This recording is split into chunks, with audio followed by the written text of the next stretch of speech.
എല്ലാവർക്കും നമസ്കാരം. പുതിയ വീഡിയോയിലേക്ക് സ്വാഗതം. നമ്മളൊക്കെ ലോകത്തിലെ പല പല വ്യഗ്രതകളിൽ മുഴുകി ജീവിക്കുന്നവരാണ്. എത്രമാത്രം സമ്പാദിച്ചാലും, എത്രമാത്രം പണം കിട്ടിയാലും, അല്ലെങ്കിൽ എത്രമാത്രം സുഖസൗകര്യങ്ങൾ കിട്ടിയാലും തൃപ്തി വരാതെ എപ്പോഴും ഈ ഒരു ലൗകികതയ്ക്ക് വേണ്ടിയിട്ട് വല്ലാതെ ഓട്ടം ഓടുന്നവരാണ്. ഈ ഒരു ഓട്ടം എത്രമാത്രം അപകടകരമാണെന്നുള്ളതിന് ഞങ്ങളുടെ പള്ളിയിലെ ഒരു അച്ഛൻ ഒരു പ്രസംഗത്തിലൂടെ പറഞ്ഞത് വളരെയേറെ നമുക്ക് മനസ്സിലാവുന്ന രീതിയിലുള്ളതായതുകൊണ്ട് അത് നിങ്ങൾക്ക് കൂടി ഒന്ന് മനസ്സിലാക്കാൻ വേണ്ടി പങ്കുവയ്ക്കാമെന്ന് ഞാൻ വിചാരിക്കുകയാണ്. അച്ഛൻ പറഞ്ഞ ഒരു എക്സാമ്പിൾ ഇതായിരുന്നു. ഒരു ഇറച്ചി വെട്ടുന്ന കടയിൽ ഇറച്ചി വെട്ടിക്കൊണ്ടിരിക്കുന്ന സമയത്ത് ധാരാളം കാക്കകൾ ആ ഒരു ഇറച്ചി കഷ്ണങ്ങൾക്ക് വേണ്ടിയിട്ട് കാത്തിരിക്കുകയാണ്. അപ്പോൾ അതിൽ നിന്നും ഒരു കാക്ക അതിൽ മുറിച്ചു വച്ചിരുന്ന വലിയൊരു ഇറച്ചി കഷ്ണവും എടുത്തുകൊണ്ട് വേഗം അവിടെ നിന്ന് പറക്കുകയാണ്. ഈ ഒരു വലിയ ഇറച്ചി കഷ്ണം കിട്ടിയ കാക്ക അത് തൻ്റെ സ്വന്തമാക്കാൻ വേണ്ടിയിട്ടുള്ള തന്ത്രപ്പാടിലോ പറക്കുന്ന സമയത്ത് ഇതേ ഇറച്ചി കഷ്ണം തനിക്കും വേണമെന്നുള്ള വലിയ ആഗ്രഹത്തോടു കൂടി അതിൻ്റെ പിന്നാലെ കൂടെ ഉണ്ടായിരുന്ന മറ്റു പല കാക്കകളും പുറകെ കൂടുകയാണ്. അങ്ങനെ ഇവർ ഈ ഒരു ഇറച്ചി കഷ്ണത്തിന് വേണ്ടി പരസ്പരം കലഹിച്ചും അതിനു വേണ്ടിയിട്ട് പരിശ്രമിച്ചും കൊണ്ട് ഇങ്ങനെ പറക്കുന്ന സമയത്ത് ഈ ഒരു ഇറച്ചി കഷ്ണം കൈമോശം വരാതിരിക്കാനായത് ഈ കാക്ക ഉയരങ്ങളിലേക്ക് പറന്നുകൊണ്ട് പോവുകയാണ്. പറന്ന് ഈ കാക്ക അറിയുന്നില്ല ഇത് എത്രമാത്രം ഉയരത്തിലേക്കാണ് പറക്കുന്നതെന്നുള്ളത്. കാരണം ഈ കാക്കയുടെ ഒരേ ഒരു ഉദ്ദേശം ഈ ഇറച്ചി കഷ്ണം, ഈ വലിയ ഒരു ഇറച്ചി കഷ്ണം അത് തൻ്റെ സ്വന്തമാക്കണം. ഇത് മാത്രമേ കാക്കയുടെ മനസ്സിലുള്ള ഒരു ലക്ഷ്യമുള്ളൂ. അത് ഭൂമിയിൽ നിന്ന് എത്രമാത്രം മുന്നോട്ട് പോകുന്നെന്നോ അകലേക്കാണ് പോകുന്നതെന്നോ ഒന്നും ശ്രദ്ധിക്കുന്നില്ല. അങ്ങനെ പറന്നു പോകുന്ന സമയത്ത് കുറേ ഉയരത്തിലേക്ക് ആയപ്പോഴേക്കും കുറേ കാക്കകളൊക്കെ അതിൻ്റെ പുറകിൽ നിന്ന് പിൻവാങ്ങി. കാരണം അവർക്ക് അതിനെ കൊണ്ടാവുന്നില്ല. കാരണം അവർ തളർന്നു പോയി. അങ്ങനെ കുറേ കാക്കകളൊക്കെ അവിടെ വഴിക്ക് വെച്ച് അത് ഡ്രോപ്പ് ചെയ്ത് പുറകോട്ട് പോയി. എന്നാൽ ഈ ഒരു ഇറച്ചിക്കഷ്ണം പിടിച്ചിരുന്ന കാക്ക അതിനെ വിടാതിരിക്കാനായിട്ട് ആർക്കും കൊടുത്ത് തൻ്റെ കയ്യിൽ നിന്ന് അത് കൈമോശം വരുതെന്നുള്ള ചിന്തയുമായി വീണ്ടും ഉയരങ്ങളിലേക്ക് പറക്കുകയാണ്. പറന്ന് കുറേ ഭൂമിയിൽ നിന്ന് മുകളിലേക്ക് പോയപ്പോഴാണ് കാക്ക സ്വയം ഒന്ന് ചിന്തിക്കുന്നത് താനിപ്പോൾ ഭൂമിയിൽ നിന്ന് എത്രമാത്രം അകലെയാണെന്നുള്ളത്.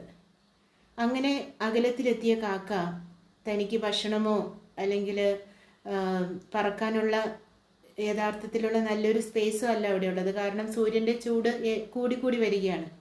അങ്ങനെ അവസാനം ആ കാക്ക ഈ ഇറച്ചി കഷ്ണവുമായി തളർന്ന് വീണ് ചത്തുപോവുകയാണ് ചെയ്യുന്നത്.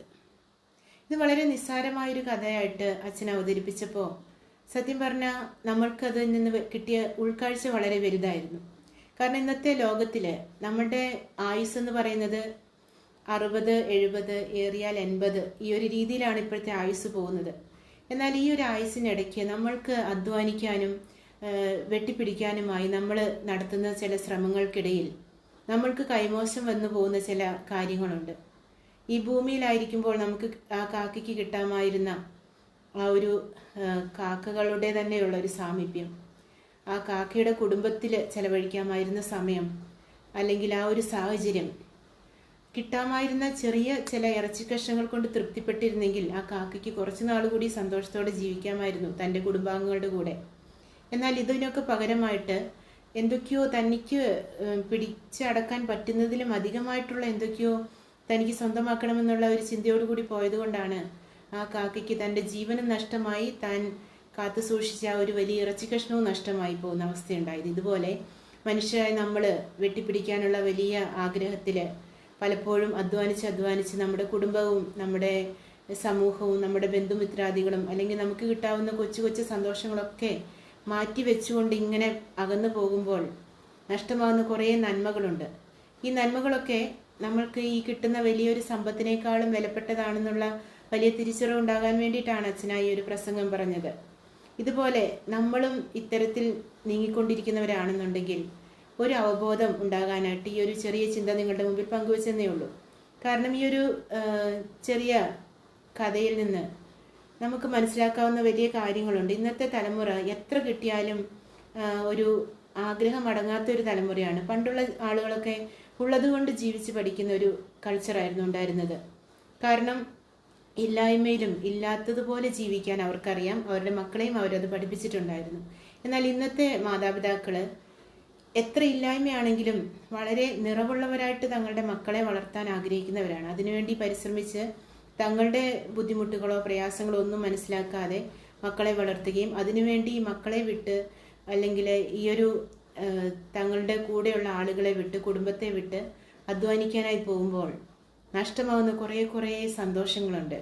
ഈ കൊച്ചു കൊച്ചു സന്തോഷങ്ങൾ പലപ്പോഴും നമ്മുടെ ജീവിതത്തിൽ തന്നെ വലിയ ആത്മീയമായും വളരെ ഊഷ്മളമായുള്ള അനുഭവങ്ങളാണെന്ന് മനസ്സിലാക്കാതെയുള്ള ഒരു പോക്കാണ് ഇന്നത്തെ തലമുറ പോയിക്കൊണ്ടിരിക്കുന്നത്.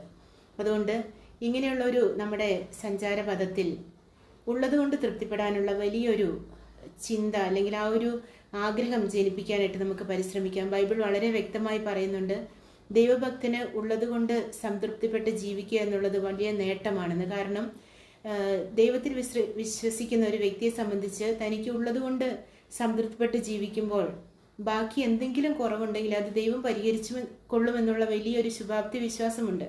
എന്നാൽ ഇന്നത്തെ തലമുറയ്ക്ക് അവർ തന്നെ അധ്വാനിച്ച് ആ ഒരു അധ്വാനം കൊണ്ട് മാത്രമേ ഞങ്ങൾക്ക് മുന്നോട്ട് നീങ്ങാൻ പറ്റൂ എന്നുള്ളൊരു സ്വയമുള്ള ഒരു വിശ്വാസത്തിലാണ് പലരും നീങ്ങുന്നത്. ഇതിന് പകരമായിട്ട് നമ്മൾക്ക് കഴിയാത്ത പലതും അത് കുറവ് നികത്താനായിട്ട് ദൈവത്തിന് സാധിക്കുമെന്നുള്ള വലിയൊരു തിരിച്ചറിവ് ഉണ്ടാവാത്തതാണ് പലപ്പോഴും നമ്മൾ ഇങ്ങനെ അന്ധമായിട്ട് കിടന്ന് അലയാനുള്ള വലിയൊരു കാരണം. അതുകൊണ്ട് ഈ ഒരു കൊച്ചു കഥയിൽ നിന്നും അനാവശ്യമായിട്ടുള്ള വലിയ ആഗ്രഹങ്ങളിലേക്ക് പോവാതെ ഉള്ളതുകൊണ്ട് തൃപ്തിപ്പെട്ട് തങ്ങളുടെ ഉള്ള കാലം സന്തോഷത്തോടും സമാധാനത്തോടും മനഃശാന്തിയോടും കൂടി ജീവിക്കാനുള്ള ആ ഒരു കാഴ്ചപ്പാട് അത് നമ്മൾക്കില്ലെങ്കിൽ അത് ദൈവത്തിൽ നിന്ന് പ്രാർത്ഥിച്ച് ആർജിച്ചെടുക്കാനായിട്ട് നമുക്ക് പരിശ്രമിക്കാം. കാരണം നമ്മുടെ ചിന്തകളും നമ്മുടെ ആഗ്രഹങ്ങളൊക്കെ ദൈവത്തിൽ സമർപ്പിച്ചിട്ട് നമ്മൾ വർക്ക് ചെയ്യുവാണെങ്കിൽ അത് ദൈവം ഫലമണിയിക്കും, അതിലൊരു സംശയമില്ല. പകരം ദൈവത്തെയും വിട്ട് ഈ ലോകത്തിൻ്റെ കാര്യങ്ങൾ മാത്രമാണ് ഏറ്റവും വലുതെന്ന് വിചാരിച്ച് നമ്മൾ മുന്നോട്ട് പോകുമ്പോഴാണ് പല തകർച്ചകളും പല ബുദ്ധിമുട്ടുകളും നമ്മൾ നേരിടേണ്ടതായിട്ട് വരുന്നത്. അതുകൊണ്ട് ദൈവത്തിൽ വിശ്വസിച്ചുകൊണ്ട് ഉള്ളതുകൊണ്ട് സന്തോഷത്തോടെ ജീവിക്കാൻ സംതൃപ്തിപ്പെടാനായിട്ട് നമുക്ക് പരിശ്രമിക്കാം. ഈ ഒരു സംതൃപ്തിപ്പെടുന്ന അവസ്ഥയില്ലെങ്കിൽ ഒരു കാലത്തും മനുഷ്യൻ സാറ്റിസ്ഫൈഡ് ആവില്ല. കാരണം ഒരിക്കലും ഈ ലോകത്തെ മുഴുവൻ വെട്ടിപ്പിടിച്ചടക്കാൻ ഒരു മനുഷ്യനെ കൊണ്ടാവില്ല. നമ്മുടെ ഒരു ടാർഗറ്റ് അച്ചീവ് ചെയ്ത് കഴിയുമ്പോൾ അടുത്തതിലേക്ക് പോകും, അടുത്തത് എത്തിക്കഴിയുമ്പോൾ അതിനും മുകളിലുള്ളതിലേക്ക് പോകും. ഇങ്ങനെയാണ് മനുഷ്യൻ്റെ ഒരു നീക്കം ഇപ്പോൾ ഉണ്ടാകുന്നത്. അതുകൊണ്ട് സാറ്റിസ്ഫൈഡ് ആയിട്ട് ജീവിക്കണം എന്നുണ്ടെങ്കിൽ തനിക്ക് എന്താണോ ഉള്ളത് അതുകൊണ്ട് ജീവിക്കാനായിട്ട് പഠിക്കേണ്ട ഒരു കാലഘട്ടം. നമ്മൾക്ക് അറിയാതെ പോയ പണ്ടുകാലത്തെ ആളുകളുടെ ഒരു ആറ്റിറ്റ്യൂഡ് അതിൻ്റെ കുറച്ചെങ്കിലും ഇന്നത്തെ ജീവിതത്തിലേക്ക് നമുക്ക് സ്വാംശീകരിക്കാൻ സാധിച്ചാൽ ഇന്നത്തെ കുറേ പ്രശ്നങ്ങൾ നമുക്കില്ലെന്നാക്കാൻ സാധിക്കും. നമ്മുടെ ഉള്ള കാലം സന്തോഷത്തോടു കൂടി സംതൃപ്തിയോടു കൂടി ജീവിക്കാനായിട്ട് സാധിക്കും. അതുകൊണ്ട് ഉള്ളതുകൊണ്ട് തൃപ്തിപ്പെട്ട് ജീവിക്കാനുള്ള വലിയ കൃപ തരണേന്ന് ദൈവത്തോട് നമുക്ക് പ്രാർത്ഥിക്കാം. ആ ഒരു തൃപ്തിപ്പെടാനുള്ള കഴിവുണ്ടെങ്കിൽ നമ്മുടെ മനസ്സും ശരീരമൊക്കെ തൃപ്തിയാക്കപ്പെടും. ഇല്ല എന്നുണ്ടെങ്കിൽ എപ്പോഴും മരിക്കുന്ന സമയം വരെ നമ്മൾ അസംതൃപ്തരായിരിക്കും. സംതൃപ്തിയോടെ ജീവിക്കാനുള്ള ഒരു കൃപ എന്ന് പറയുന്നത് അത് വലിയൊരു ദാനമാണ്. ഈ ഒരു ദാനം ലഭിക്കാനായിട്ട് നമുക്ക് പ്രാർത്ഥിക്കാം. പുതിയൊരു വീഡിയോയിൽ നമുക്ക് വീണ്ടും കാണാം.